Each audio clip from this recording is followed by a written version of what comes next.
Hello दोस्तों, कैसे हैं आप सब लोग।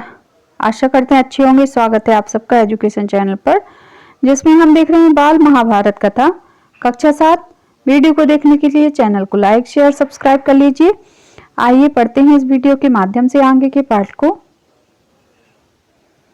पाठ 9 द्रोणाचार्य। आइए जानते हैं इस पाठ के माध्यम से द्रोणाचार्य कौन थे और उन्होंने किसके लिए क्या किया। आचार्य द्रोण महर्षि भरद्वाज के पुत्र थे। पांचाल नरेश के का पुत्र द्रुपद भी द्रोण के साथ ही भरद्वाज आश्रम में शिक्षा पा रहा था। तो द्रोणाचार्य कौन थे? महर्षि भरद्वाज के पुत्र थे। दोनों में गहरी मित्रता थी। कभी कभी राजकुमार द्रुपद उत्साह में आकर द्रोण से यहाँ तक कह देता था कि पांचाल देश का राजा बन जाने पर मैं आधा राज्य तुम्हें दे दूंगा। तो द्रुपद जो है द्रोण से क्या कहता था कि मैं तुम्हें पांचाल देश का आधा राज्य तुम्हें दे दूंगा। शिक्षा समाप्त होने पर द्रोणाचार्य ने कृपाचार्य की बहन से ब्याह कर लिया। उससे उनके एक पुत्र हुआ जिसका नाम उन्होंने अश्वत्थामा रखा। तो द्रोणाचार्य ने कृपाचार्य की पुत्री से विवाह कर लिया, जिससे उनका एक पुत्र हुआ अश्वत्थामा। द्रोण अपनी पत्नी और पुत्र से बड़ा प्रेम करते थे। द्रोण बड़े गरीब थे। वह चाहते थे कि धन प्राप्त किया जाए और अपनी पत्नी व पुत्र के साथ सुख से रहा जाए। उन्हें खबर लगी कि परशुराम अपनी सारी संपत्ति गरीब ब्राह्मणों को बांट रहे हैं, तो भागे भागे उनके पास गए। लेकिन उनके पहुंचने तक परशुराम अपनी सारी संपत्ति वितरित कर चुके थे और वनगमन की तैयारी कर रहे थे। द्रोण को देखकर वह बोले, ब्राह्मण श्रेष्ठ, आपका स्वागत है, पर मेरे पास जो कुछ था वह मैं बांट चुका हूँ। अब यह मेरा शरीर और धनुर्विद्या है। बताइए मैं आपके लिए क्या करूं। तो जब द्रोण वहां पहुंचे तो द्रोण ने परशुराम ने कहा, मैं तो सारी संपत्ति और धन सब कुछ बांट चुका हूँ। मेरे पास मेरा शरीर और धनुर्विद्या ही बस बची हुई है। इस पर द्रोण देखिए क्या कहते हैं। तब द्रोण ने उनसे सारे अस्त्रों के प्रयोग तथा रहस्य सिखाने की प्रार्थना की। परशुराम ने यह प्रार्थना स्वीकार कर ली और द्रोण को धनुर्विद्या की पूरी शिक्षा दे दी। तो परशुराम जी से द्रोण ने और शिक्षा ग्रहण की। कुछ समय बाद राजकुमार द्रुपद के पिता का देहावसान हो गया और द्रुपद राजगद्दी पर बैठा। तो जो द्रुपद के पिता थे वह मृत्युलोक को चले गए। तो यह राजगद्दी किसको मिल गई? द्रुपद को मिल गई। द्रोणाचार्य को जब द्रुपद के पांचाल देश की राजगद्दी पर बैठने की खबर लगी तो यह सुनकर बड़े प्रसन्न हुए और राजा द्रुपद से मिलने पांचाल देश को चल पड़े। उन्हें गुरु के आश्रम में द्रुपद की लड़कपन में की गई बातचीत याद थी। जो द्रुपद उनसे कहा करते थे कि आधा राज्य अगर मैं पांचाल नरेश का राजा बन जाऊंगा तो आधा राज्य तुम्हें दे दूंगा। तो यही बात द्रोणाचार्य को याद थी। यदि आधा राज्य ना भी देगा तो कम से कम कुछ धन तो जरूर देगा। यह आशा लेकर द्रोणाचार्य राजा द्रुपद के पास पहुंचे और बोले, मित्र द्रुपद, मुझे पहचानते हो ना? मैं तुम्हारा बालपन का मित्र हूँ। तो देखिए द्रोणाचार्य जी जो है कैसे द्रुपद को याद दिलाते हैं। ऐश्वर्य के मद में मत हुए राजा द्रुपद को द्रोणाचार्य का आना बुरा लगा और द्रोण का अपने साथ मित्र का सा व्यवहार करना तो और भी अखरा। वह द्रोण पर गुस्सा हो गया और बोला, ब्राह्मण, तुम्हारा यह व्यवहार सज्जनोचित है नहीं। मुझे मित्र कहकर पुकारने का तुम्हें साहस कैसे हुआ? तो देखिए द्रुपद जो है द्रोणाचार्य को बिल्कुल पहचानने से इनकार कर देते हैं और कहते हैं कि तुम मुझे मित्र क्यों बुला रहे हो? सिंहासन पर बैठे हुए राजा के साथ एक दरिद्र प्रजाजन की मित्रता कभी हुई है? तुम्हारी बुद्धि कितनी कच्ची है। लड़कपन में लाचारी के कारण हम दोनों के साथ रहना पड़ा, उसके आधार पर तुम द्रुपद से मित्रता का दावा करने लगे। दरिद्र के धनी के साथ, मूर्ख के विद्वान के साथ कायर की वीर के साथ मित्रता कहीं नहीं हो सकती। मित्रता बराबरी की हैसियत में ही होती है। तो देखिए द्रुपद कितनी बातें सुनाते हैं द्रोणाचार्य जी को कि आपकी हमारी कोई मित्रता नहीं थी। जो किसी राज्य का स्वामी ना हो वह राजा का मित्र कभी नहीं हो सकता। द्रुपद की इन कठोर गर्वोक्तियों को सुनकर द्रोणाचार्य बड़े लज्जित हुए। तो द्रुपद से गर्व की युक्तियां, जो गर्व के कारण घमंड से जो भी बात बोल रहे थे वह द्रोणाचार्य को बिल्कुल अच्छी नहीं लगी और वह बहुत ही ज्यादा लज्जित और क्रोध में आ गए। लज्जित महसूस कर रहे थे अपने आप को। उन्होंने निश्चय किया कि मैं अभिमानी राजा को सबक सिखाऊंगा और बचपन में जो मित्रता की बात हुई थी उसे पूरा करके चैन लूंगा। वह हस्तिनापुर पहुंचे और वहां अपनी पत्नी के भाई कृपाचार्य के यहाँ गुप्त रूप से रहने लगे। अब हस्तिनापुर में जाकर वह कृपाचार्य जी के पास रहने लगे। एक रोज हस्तिनापुर के राजकुमार नगर से बाहर कहीं गेंद खेल रहे थे कि इतने में उनकी गेंद एक कुएं में जा गिरी। युधिष्ठिर को उसको निकालने का प्रयत्न करने लगे तो उनकी अंगूठी भी कुएं में गिर पड़ी। सभी राजकुमार कुएं के चारों ओर झांक झांक कर देखने लगे पर उसे निकालने का उपाय नहीं उनको सूझ रहा था। एक कृष्ण वर्ण का ब्राह्मण मुस्कुराता हुआ यह सब चुपचाप देख रहा था। राजकुमारों को उसका पता नहीं था। राजकुमारों को अचरज में डालता हुआ वह बोला, राजकुमारों बोलो, मैं गेंद निकाल दूं तो तुम मुझे क्या दोगे? ब्राह्मण श्रेष्ठ, आप गेंद निकाल देंगे तो कृपाचार्य के घर आपकी बढ़िया दावत करेंगे। तो ब्राह्मण उनसे कहता है कि मैं आपकी गेंद निकाल दूं तो मुझे क्या मिलेगा? तो वो युधिष्ठिर जो है वह बच्चे जो हैं हंसते हुए कहते हैं कि आपको कृपाचार्य जी के यहाँ बढ़िया दावत मिलेगी।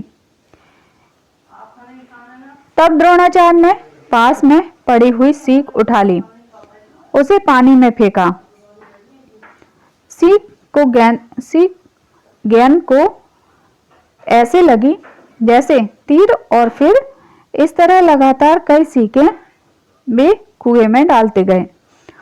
सीख एक दूसरे के सिरे से चिपकती हुई चली गई। जब आखिरी सीख का सिरा कुएं के बाहर तक पहुंच गया तो द्रोणाचार्य ने उसे पकड़कर खींच लिया और गेंद निकल आई।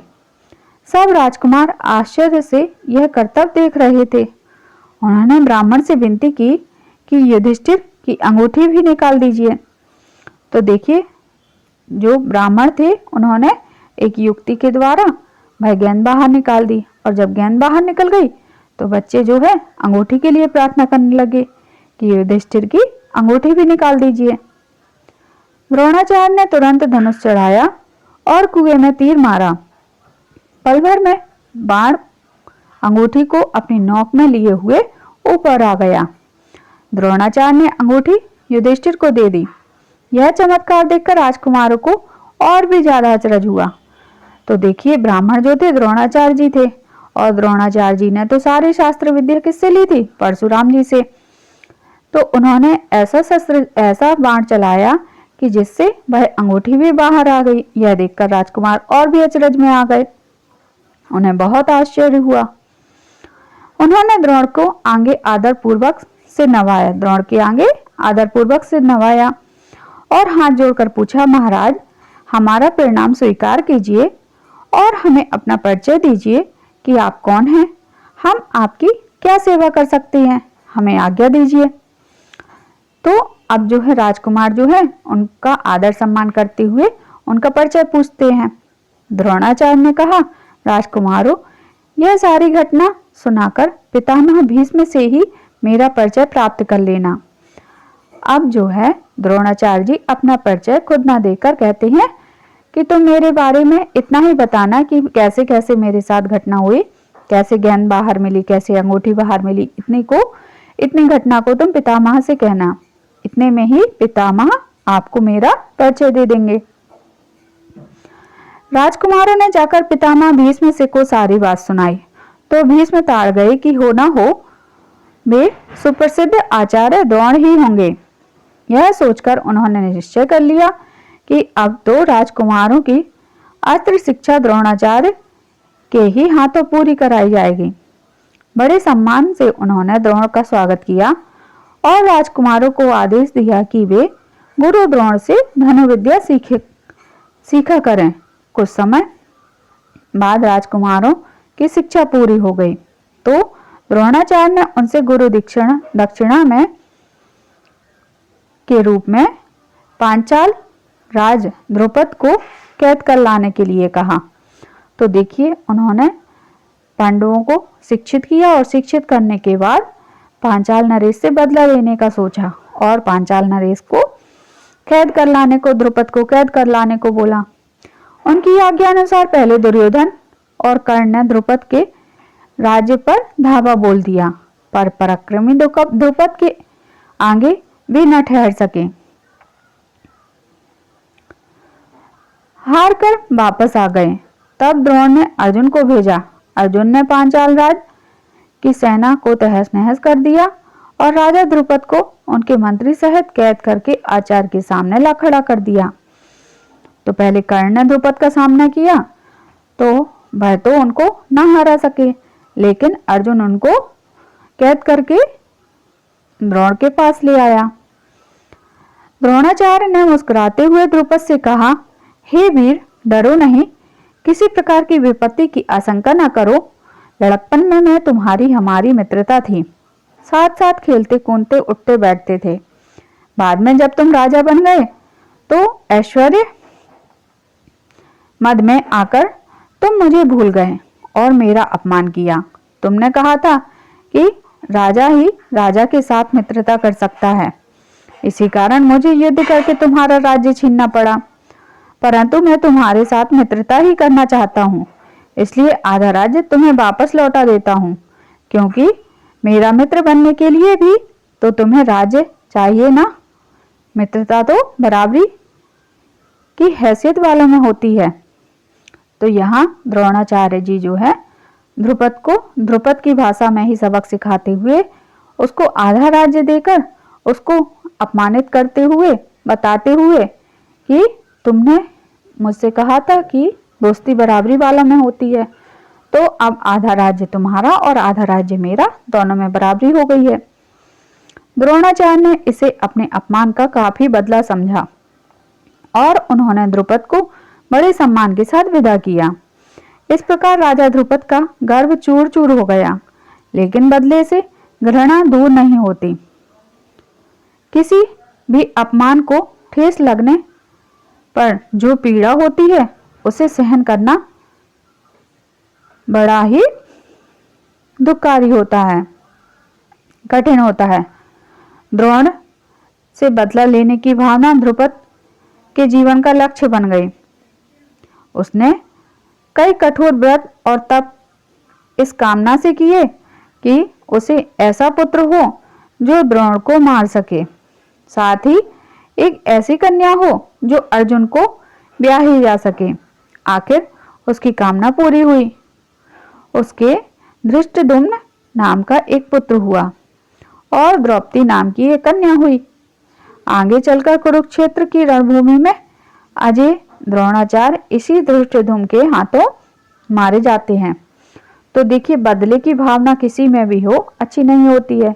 यहाँ देखिए, द्रोणाचार्य ने पहले द्रुपद से बदला लिया और अब फिर जाके द्रुपद ने द्रोणाचार्य से बदला लिया, तो दोनों बदले की भावना में चलते रहे। तो यहाँ यह पाठ हमारा समाप्त हुआ। आगे की वीडियो में प्रश्न उत्तर के माध्यम से इस पाठ को और अच्छे से जानेंगे। धन्यवाद।